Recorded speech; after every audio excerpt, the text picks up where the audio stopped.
인기리에 방영되고 있는 KBS2 주말 연속극 다리미 패밀리. 이제 오늘 저녁이면 대단원의 막을 내리게 되는데요. 정말 액션 영화도 아닌데 손에 땀을 쥐게 하는 긴박한 전개와 매번 예상을 뛰어넘는 반전으로 많은 시청자들의 사랑을 받고 있습니다. 구독과 좋아요 부탁드리면서 35회 리뷰 시작하겠습니다. 지난 34회에서는 다리미네가 생업이던 세탁소를 폐업하고 40년 살던 동네를 떠나려고 이삿짐을 쌌는데 윤미옥 서장이 경찰관들을 대동하고 나타나 온 가족을 잡아갑니다. 이때 마지막 인사를 하러 왔던 강주가 등장해 자신이 사건에 연루된 사실을 털어놓으며 부당함을 호소합니다. 그러자 윤 서장은 그렇다면 당신도 증거 은닉죄로 공범이 된다며 강주까지 함께 경찰서로 연행됩니다.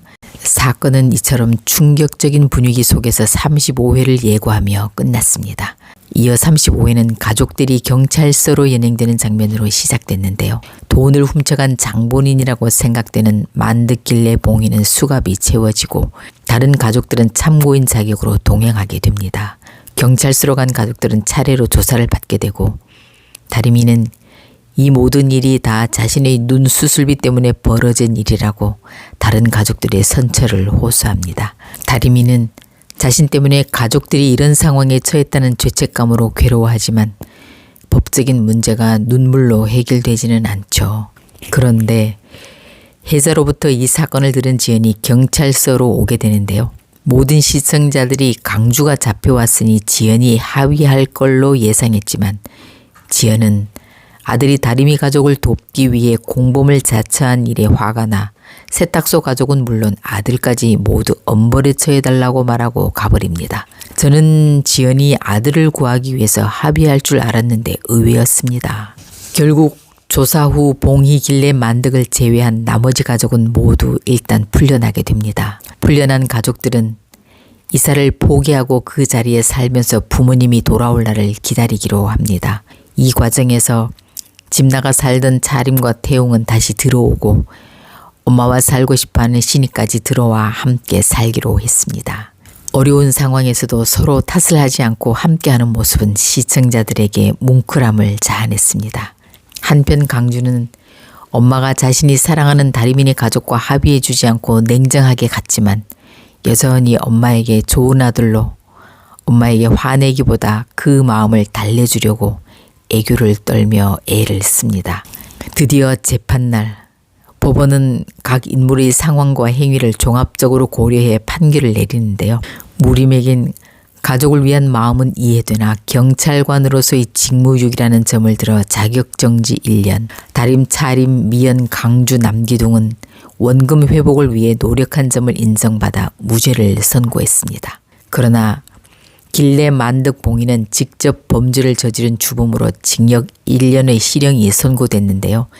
다만 딱한 사정과 고령, 초범, 반성하고 있다는 점, 돈을 돌려주기 위해 원금 회복을 위해 애쓴 점 등이 고려돼 형이 경감되었습니다. 재판 이후 봉이, 길래, 만득 세 사람은 감옥에 들어가면서도 서로를 걱정하는 눈물겨운 모습을 보여줘 시청자들의 눈시울을 뜨겁게 했습니다. 이렇게 사건이 일단락되고 남겨진 가족은 일상을 살아가는데요. 다리미는 한 인테리어 회사에 취직했습니다. 이를 알고 강주는 끊임없이 다리미를 찾아가 관계를 회복하려고 애썼지만 다리미는 엄마, 할머니, 할아버지가 감옥에 계신데 어떻게 너를 만나겠냐고 번번이 그를 밀어냅니다. 그러나 이 장면에서 강주가 다리미의 인테리어 설명을 들을 때 싱크대를 보면서 다리미 너는 키가 크니까 이 싱크대의 높이가 좀 더 높아야겠지? 라는 장면은 이들이 결혼한다는 복선이 아닐까 합니다. 한편 봉이는 감옥 고참들에게 얻어맞아 엎혀나가고 이를 본 길래는 봉이가 걱정돼 쓰러진 척을 하며 한 병원 베드에 누워있게 됩니다. 두 사람은 서로의 얼굴을 보며 오히려 벌을 받게 돼 마음은 편하다고 솔직하게 털어놓습니다. 무림은 세탁소를 다시 하려고 쌌던 짐을 풀고 재정리를 하고 수지는 무림을 찾아와 이 모습을 보지만 차마 말을 하지 못하고 돌아갑니다. 엄마 미혹 때문에 무림이네 부모님의 감옥을 갔으니 무림이 수지를 보며 살기는 어렵겠죠. 드디어 지연은 돈가방을 찾아가라는 미혹의 전화를 받고 강주와 함께 찾으러 가는데요. 그런데 이 사실을 캐피털 조직원 3명도 알게 되고 이들은 이 돈가방을 노리게 됩니다. 이들은 경찰서 앞에서 기다리다 돈가방을 찾아 나오는 강주차를 따라붙어 막았습니다. 강주는 엄마한테 차를 곧바로 직진해 은행으로 가라고 시킨 뒤 그놈들을 상대하려고 내립니다. 지연은 아들이 시키는 대로 은행으로 직진하고 강주는 이들을 상대하다 김성훈의 야구 방망이에 머리를 맞고 쓰러지고 주위에서 경찰이 사이렌을 울리면서 달려오는 긴박한 모습으로 35화가 끝났습니다. 예고 영상을 보면 머리를 수술한 강주가 오랜 시간 의식을 회복하지 못하는 듯한데요. 의사는 좀 더 경과를 지켜봐야 할 듯하다고 하고 이에 답답한 마음에 지연은 다리미를 찾아가 강주에게 가봐달라고 부탁합니다. 그제서야 강주를 찾게 된 다리미는 수없이 뻗어온 그의 손을 뿌리친 이를 후회하며 통곡합니다. 그러다 강주가 의식을 회복하고 본격적인 그들의 사랑 이야기가 시작되겠죠.